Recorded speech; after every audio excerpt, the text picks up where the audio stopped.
Subscribe કરો એ high news India ચેનલને, પછી યુટ્યુબ એપ પર બેલ આઇકોનનું બટન દબાવો અને નિહાળો એ હાઈ ન્યૂઝ ઇન્ડિયા ચેનલ.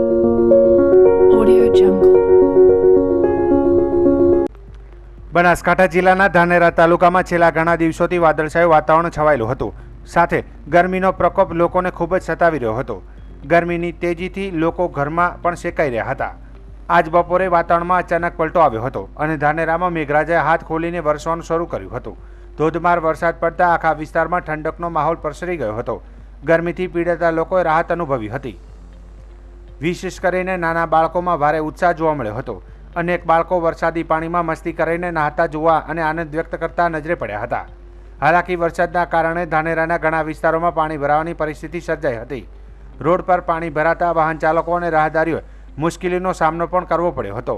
હવામાન વિભાગે આગાહી કરી છે કે બનાસકાંઠામાં આગામી 4 થી 5 દિવસમાં વાદળછાયું વાતાવરણ તેમજ વધારાનો વરસાદ વરસવાની સંપૂર્ણ શક્યતા છે. તેથી લોકોને જરૂરી તકેદારી રાખવાની અપીલ પણ કરવામાં આવી છે. બનાસકાંઠા જિલ્લાના થરા માર્કેટયાર્ડ, જે ગુજરાતમાં સૌથી વધુ મતદારો ધરાવે છે, તે આવતીકાલે ચૂંટણી યોજાનાર છે. ખાસ વાત એ છે કે અહીં ભાજપ પાર્ટી જ 2 જૂથોમાં વિભાજિત થઈ ગઈ છે અને ભાજપ સામે ભાજપ જ મેદાનમાં છે. મળતી માહિતી અનુસાર અણદાભાઈ પટેલ જૂથને મેન્ડેટ ફાળવવામાં ન આવતા આ ચૂંટણી યોજાવાની ફરજ પડી છે. પરિણામે બંને પક્ષ વચ્ચે જટિલ ચૂંટણીની તૈયારીઓ પૂર્ણ થઈ ગઈ છે. ચૂંટણીમાં કુલ 14 ડિરેક્ટરોની જગ્યા માટે 28 ઉમેદવારો મેદાનમાં છે. ખેડૂત વિભાગમાંથી 10 ડિરેક્ટરો અને વેપારી વિભાગમાંથી 4 ડિરેક્ટરો માટે મતદાન યોજાશે. વેપારી વિભાગમાં 63 અને ખેડૂત વિભાગમાં 48 કરતાં વધુ મતદારો પોતાની પસંદગીનો ઉમેદવાર પસંદ કરવા માટે આવતીકાલે મતદાન કરશે. મતદાન પ્રક્રિયા પ્રભાવપૂર્ણ અને સુઘડ રીતે પાર પાડવા માટે કોઈ અનિચ્છનીય ઘટના ન બને તે માટે ચુસ્ત પોલીસ બંદોબસ્ત ગોઠવવામાં આવ્યો છે. સ્થાનિક સ્તરે થરા માર્કેટયાર્ડની ચૂંટણી વેપારી અને ખેડૂત સમાજ બંને માટે ખૂબ જ મહત્વ ધરાવે છે. ભાજપના આંતરિક મતભેદને કારણે આ ચૂંટણી ખાસ ચર્ચાનો વિષય બની છે અને પરિણામ પર સૌની નજર રહેશે. શહીદ જવાનોના પરિવાર માટે, બોર્ડર પર તૈનાત જવાનો માટે, જરૂરિયાતમંદો તથા ગૌ સેવા જેવા વિવિધ સેવાકીય કાર્યો કરતી સંસ્થા શહીદ વંદના ફાઉન્ડેશન દ્વારા આજરોજ અષાઢી બીજ નિમિત્તે લખાપીર દાદાના સાનિધ્યમાં ખીમાણાવાસ ખાતે શૌર્ય સહાય કેમ્પનું આયોજન કરવામાં આવ્યું હતું. જેમાં ખૂબ જ બહોળી સંખ્યામાં પધારેલ ભાવિક ભક્તોએ શહીદ જવાનોના પરિવાર માટે ઉદાર હાથે ફાળો આપ્યો હતો. આવેલ તમામ રકમ શહીદ જવાનોના પરિવારને આપવામાં આવશે. સંસ્થા દ્વારા શહીદ જવાનોના પરિવારને 51,000ની સહાય આપવામાં આવી છે. આ શૌર્ય સહાય કેમ્પમાં શ્રી લખાપીર દાદા મંદિર ટ્રસ્ટ અને લખાપીર યુવક મંડળનો ખૂબ જ સારો સાથ સહકાર મળ્યો છે. પધારેલ તમામ સ્વયંસેવક મિત્રો તથા ભાવિક ભક્તોનો આભાર વ્યક્ત કરીને કાર્યક્રમની પૂર્ણાહુતિ કરવામાં આવી હતી.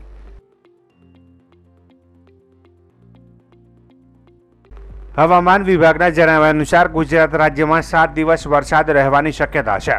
હાલ દક્ષિણ ગુજરાતમાં અપર એર સર્ક્યુલેશનના કારણે વરસાદ વરસી રહ્યો છે. આગામી 2 થી 3 જુલાઈ દરમિયાન ગુજરાતમાં ભારે વરસાદની આગાહી કરવામાં આવી છે અને 5 દિવસ સુધી માછીમારોને દરિયો ન ખેડવા સૂચના આપવામાં આવી છે. અમદાવાદ શહેરમાં આજે યલો એલર્ટ જાહેર કરવામાં આવ્યું છે. 2 થી 3 જુલાઈ ગુજરાતમાં ઓરેન્જ એલર્ટ સાથે ભારે વરસાદ રહેશે, જ્યારે બાકીના 7 દિવસ સમગ્ર રાજ્યમાં યલો એલર્ટ જાહેર કરવામાં આવ્યું છે.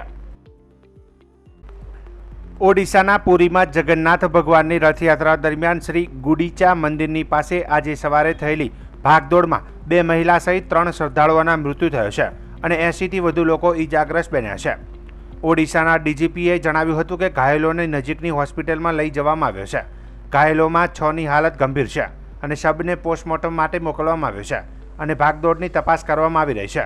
માનવામાં આવે છે કે મૃત્યુ પામેલા 3 જણા નજીકના ખુર્દા જિલ્લાના रहवासी હતા અને रथयात्रा માટે पूरी आया था. देखिए, आप जैसा देख पा रहे हैं कि भक्तों का जमावड़ा बहुत भारी संख्या में है और भारी संख्या में लोग जो है पहुंच रहे हैं. ये विगत वर्ष की अपेक्षा ज्यादा है.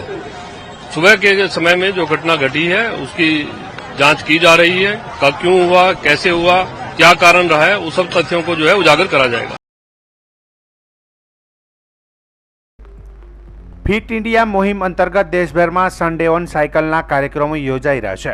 જેમાં આજે ભાવનગર જિલ્લાના પાલીતાણા ખાતે કેન્દ્રીય મંત્રી ડોક્ટર મનસુખભાઈ માંડવિયાની ઉપસ્થિતિમાં સ્વચ્છતા સેનાનીઓ તેમજ અન્ય સાયકલ વીરોની ઉપસ્થિતિમાં સન્ડે ઓન સાયકલ કાર્યક્રમનું આયોજન કરવામાં આવ્યું હતું, જેમાં ધારાસભ્ય, પૂર્વ ધારાસભ્ય સહિતના લોકો મોટી સંખ્યામાં જોડાયા હતા. આજના સમયમાં મેદસ્વીતા એ રાજ્યની મોટી સમસ્યા બની રહી છે, જ્યારે સુખી અને સમૃદ્ધ ભારતના સંકલ્પ માટે દેશવાસીઓ શારીરિક ફિટ રહે તે જરૂરી છે. જે બાબતે વડાપ્રધાન નરેન્દ્રભાઈ મોદી દ્વારા ફિટ ઇન્ડિયા અંતર્ગત વિવિધ કાર્યક્રમો યોજી લોકોને ફિટનેસ બાબતે જાગૃત કરવામાં આવી રહ્યા છે.